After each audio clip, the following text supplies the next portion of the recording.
It's me. Has anyone else been seeing a lot of TikToks about how penguins are actually, scary freaks? Do you think penguins are cute? Because they're actually really terrible. He messed around and found out when he joined an Antarctica expedition in 1911. That's when he came across a colony of adelie penguins, and he decided to stay and observe them for an entire breeding season. He would regret that, because he found out that adelie penguins are 50 shades of morally bankrupt. In his paper titled The Sexual Habits of the Adelie Penguin, he described a scene where there is hundreds of dead penguins due to unknown causes, and due to the cold climate are perfectly preserved. He would observe live penguins regularly having sex with the dead penguins, some of them having died more than a year ago. Nothing has piqued my curiosity more. First of all, I had to figure out how to pronounce the name of these things. It's adelie, I think. But I grew up watching March of the Penguins, Surf's Up, and Happy Feet. Those penguins are, with very few exceptions, cute, friendly, silly, surfing buddies. So these TikToks were making me start to think there was some big trick being played on the massive percentage of the world that will never see these allegedly terrifying penguins. So naturally, I did a deep dive on the topic, and I found quite the story. I think it's safe to say we're all aware of the concept of a polar expedition. Back in the olden days, a bunch of Europeans would look at the undiscovered Arctic or Antarctic and think, how hard could that be? And come back with a total of 7 fingers, if they came back at all. But this specific expedition, which started all of this penguin drama, has it all. Not just penguin perverts, death, sacrifice, blubber, and more. So this all starts with the Terra expedition, led by Captain Robert Falcon Scott. Cool name. At the time, he held the record for the furthest south ever traveled, and he had his sights set on being the first person to reach the South Pole. But he wasn't the only one with big ambitions. Another expedition had gotten within 97 miles before turning back, and there was another party from Norway preparing to give it a try. So with the help of the British government, New Zealand, and Australia, and the promise of a groundbreaking research opportunity, Scott prepared for the trip with a shopping spree.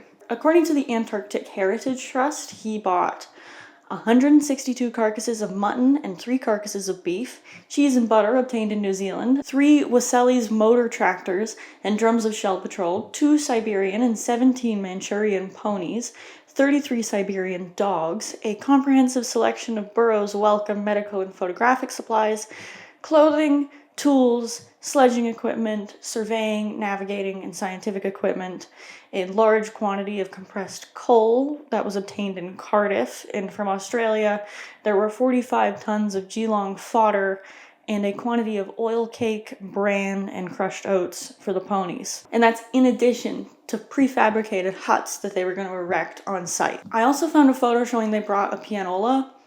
I guess they were erring on the side of overpacking. We've all been there. With that and 65 men on board the ship, the Terra Nova, they set off December of 1910. Needless to say, the Terra Nova was packed to the brim, which proved problematic almost immediately, when the ship nearly sank in a massive storm just 2 days after their departure. Water pumps clogged and supplies became untethered, sliding around on the deck and crashing into crew, and the boat took on water. By the time the storm passed, they had already lost 2 horses and a dog. But ultimately, in January of 1911, they made it to the Antarctic shores of Cape Evans, named after Lieutenant Edward Teddy Evans, and unloaded their supplies. It wasn't their first choice of location, but the dense sea ice prevented them from reaching Hut Point, where McMurdo Station is today.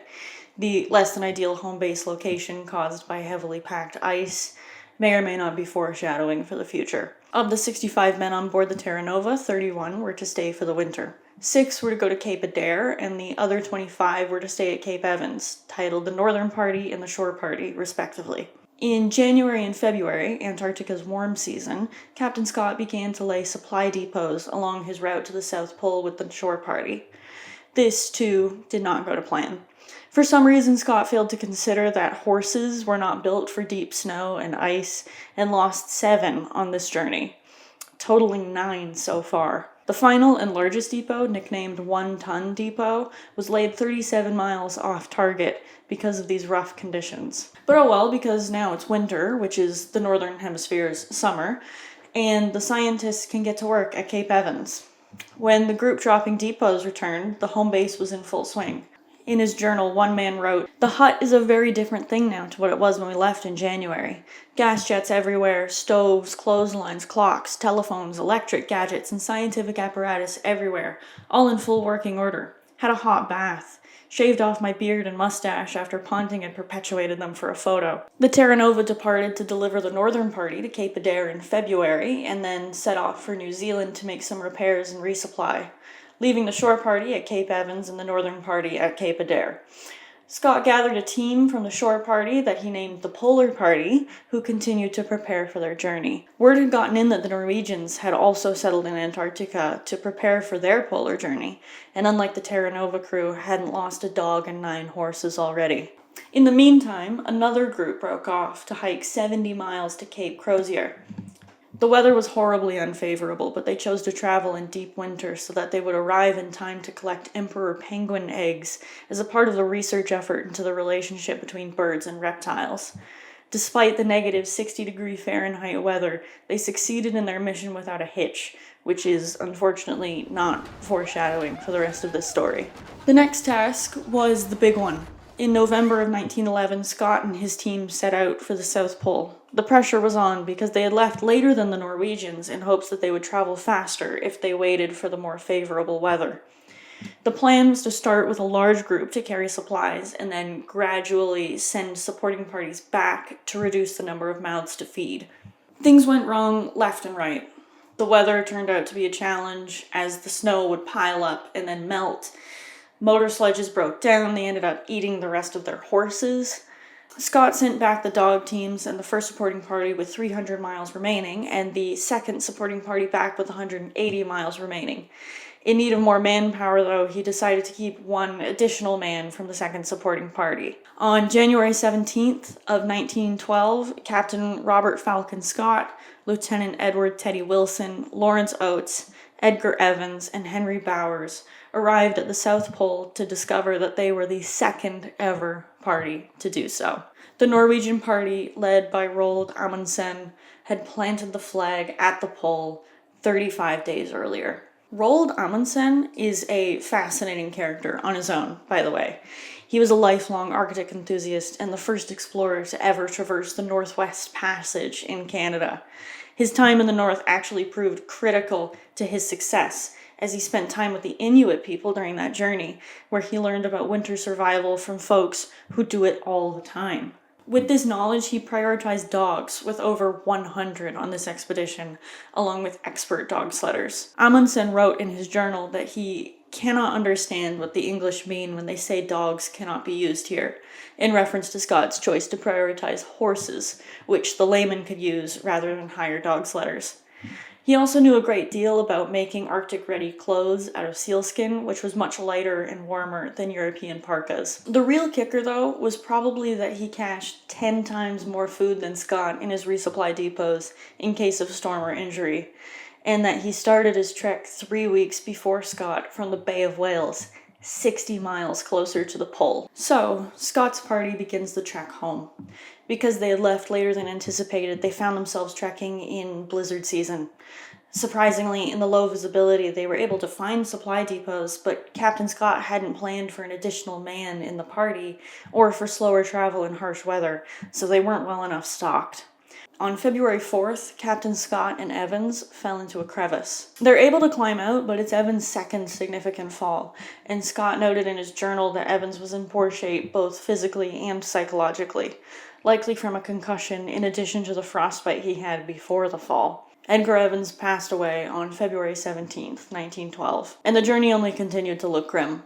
Lawrence Oates walked out of his tent into a blizzard barefoot in March. Some suspect he experienced paradoxical undressing, in which someone becomes convinced they're overheating while hypothermic, but others believe he chose to sacrifice himself in hopes that it would increase the remaining three's chances of survival.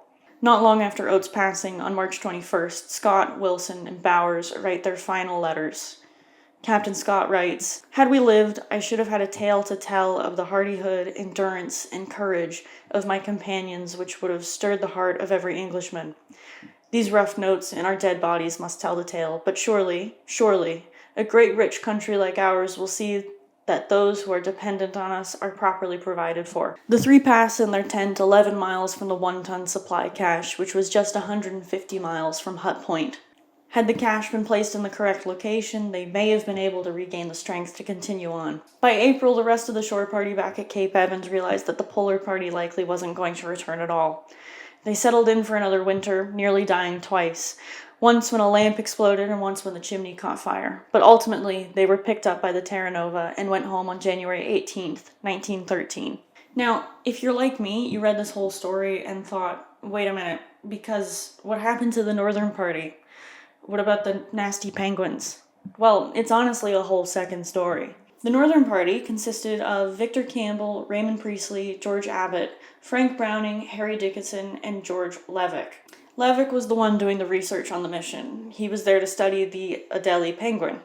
In fact, the entire trip had been planned around observing their breeding season in Cape Adare, where their population is massive. According to Levick's notes, he absolutely hated what he saw.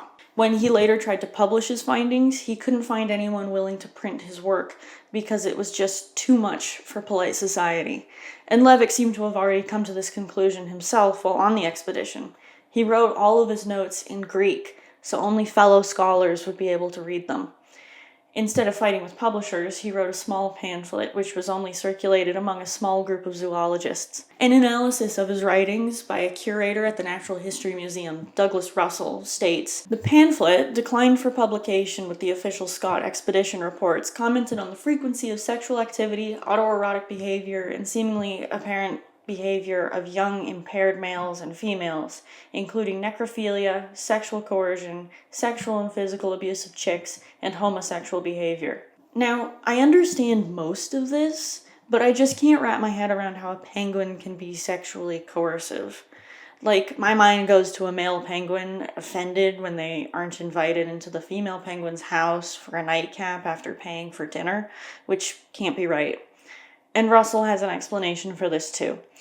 In a world where Englishmen expected everybody to think and behave exactly like them, Levick probably saw these penguins as tiny little Englishmen too, in their little tuxedos, and expected to find polite society in a colony of breeding penguins. Today, zoologists are more inclined to believe that these penguins are just too stupid to be kind about courtship.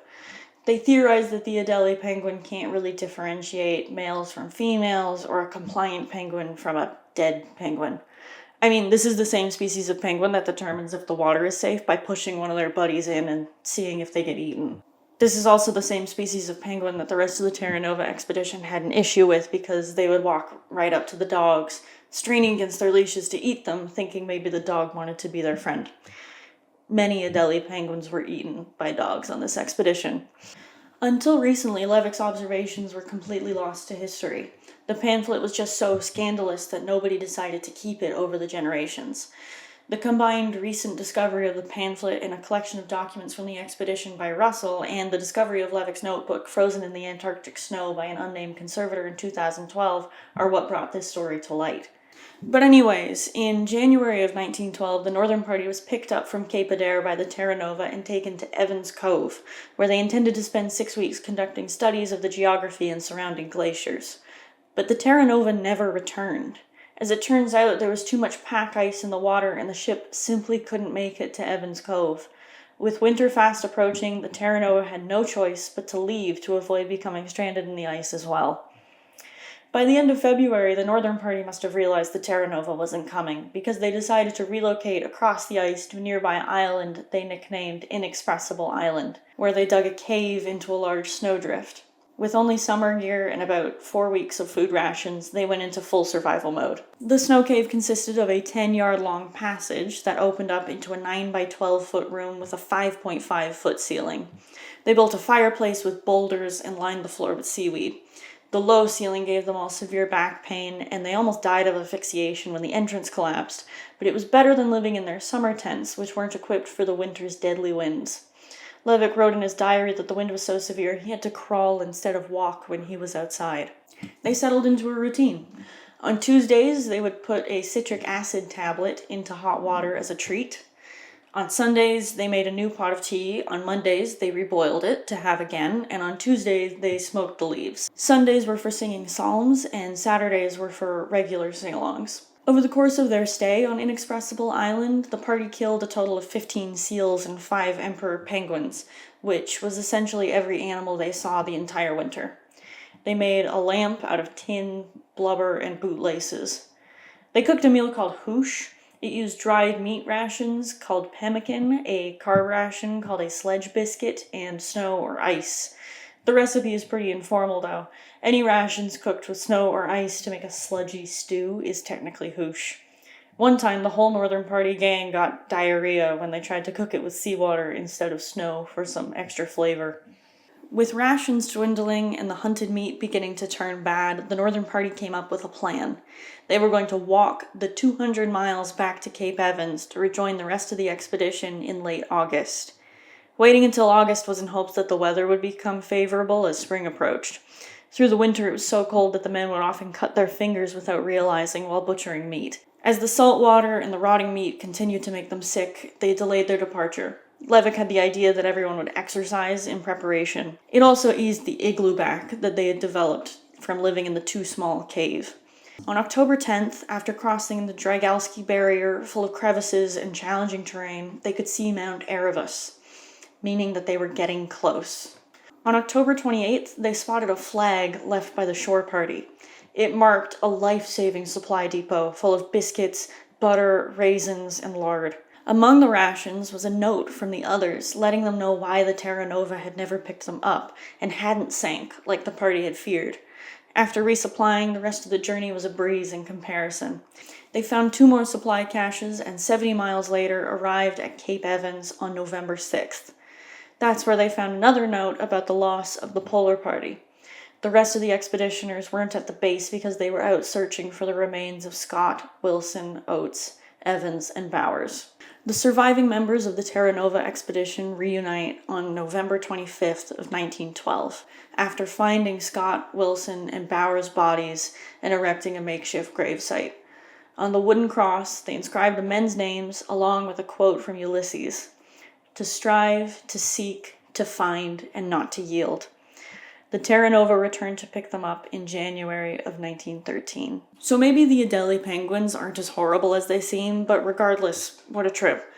And if you think the Northern Party and the rest of the expedition can't get any unluckier, Franz Ferdinand was assassinated not 2 years after the men returned home, kicking off the First World War. Most of them were already in the Navy, and others enlisted as well.